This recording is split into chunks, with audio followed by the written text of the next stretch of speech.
It is 8 p.m. and here are our top stories.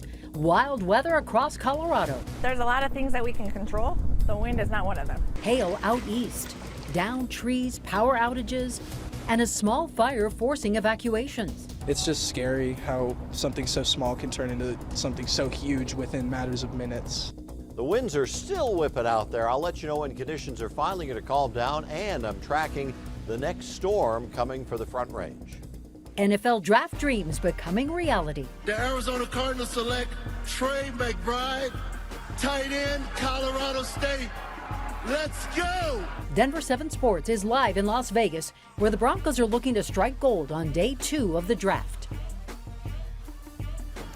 And while the Broncos got to sit back and enjoy the show for day 1 tonight, it was their time to pick up the talent. Good evening and thank you for watching Denver 7 News on Local 3. I'm Ann Trujillo.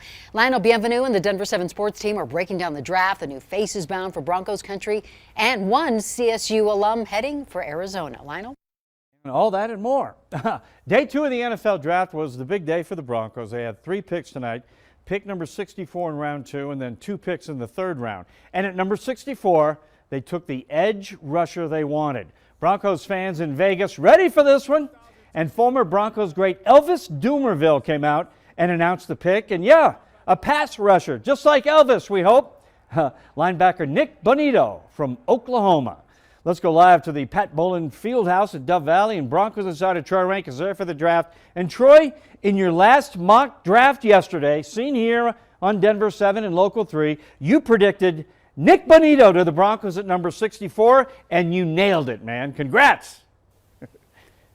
Yeah, you get lucky sometimes. Listen, I just was doing basically reduction, addition by subtraction, moving the pieces around. It wasn't anything like Goodwill Hunting on the chalkboard. But listen, Nick Bonito is going to help them. He is a guy who can come in right away and be a rotational pass rusher because you have questions, Lionel, about the availability of Bradley Chubb, who had ankle surgery.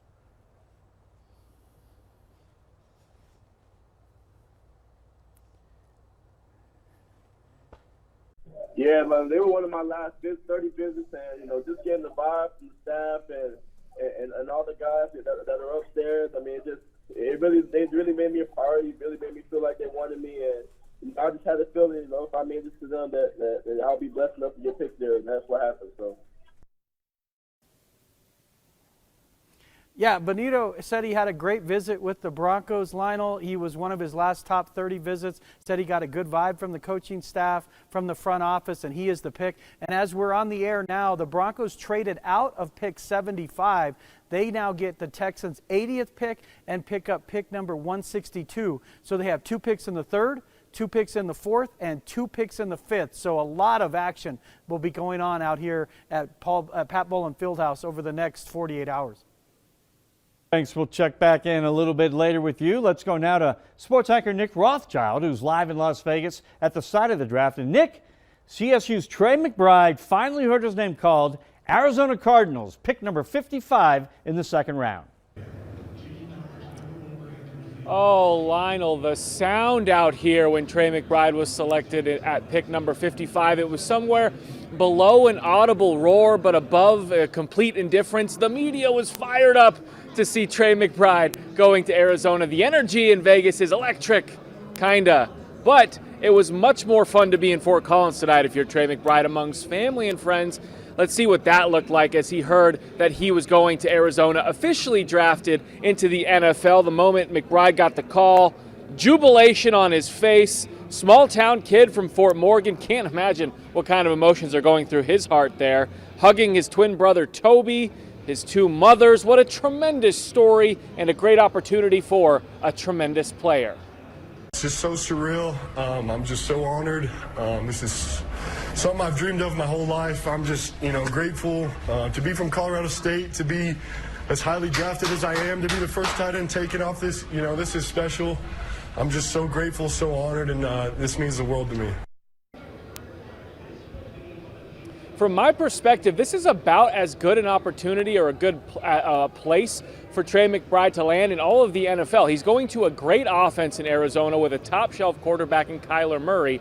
And Zach Ertz is already the established tight end there, so he doesn't have to come in and change the world, be the number one right away. He can get his feet under him, learn a little bit, and learning from a Super Bowl champ and three-time Pro Bowler in Ertz is only going to help McBride pick up the game and learn how to dominate inside the numbers in the NFL. Lionel, I'm excited to see how this works out for McBride in Arizona. Yeah, congrats to the man from Fort Morgan and then Fort Collins and now Phoenix. All right, thanks, Nick and Troy. We got the draft covered for you all night. 2 more picks coming for the Broncos. We're on streaming, we're on social media, and we'll be on TV. A complete post-draft show back on Denver 7 as soon as the draft is over. We'll see you then. Yeah, we are not done yet. Thank you, Lionel. We did have a wild day of weather today. The gusty winds took down trees across the metro. A large spruce fell on top of a Jeep in Denver's Washington Park neighborhood this afternoon. Thankfully, the driver made it out okay. And then in Wheat Ridge, a tree fell onto Chase Street, closing the road between 41st and 38th. At last check, just minutes ago, that stretch of road is still closed. And then in Brighton, storms moved through this afternoon, bringing Pete a quarter-sized hail. And our Denver 7 colleague says he didn't notice any damage besides some plants that took a bit of a beating from that hail. Red flag warnings expired at 7 o'clock tonight. This afternoon, a small grass fire started near the train tracks in Arvada. This was in the area of 86th and Benton. Several homes had to be evacuated. And we spoke to a teenager who had to run home to grab what he could. My mom called me while I was in school, and she said that there was a fire a few doors down, so I talked to my friends and rushed down here so I can pack some stuff up. Arvada fire crews were able to get a handle on the fire. It only burned about 100 yards. Jefferson County used their new lookout alert system to notify people of the fire. And while those red flag warnings were in effect along the Front Range, the high country saw snow. These are pictures from our CDOT camera on Cameron Pass near Estes Park and along Highway 40 near Steamboat Springs. And there's no debate this month that we've had stronger windstorms than normal. In fact, it was one of the windiest Aprils on record. Denver 7's Colette Bordelon has been looking into the factors causing this, and she joins us live now with more and windblown hair. Colette? That's what I was about to say, and it's one of the windiest Aprils in at least 30 years. You can just ask my hair if you don't believe me. But it's not one of the driest anymore because we got a little bit of rain out at DIA today. I was chatting with Mike Nelson about what is causing this windy April we're having. April is normally our windiest month of the year, but because it's a La Nina year, the winds have been worse.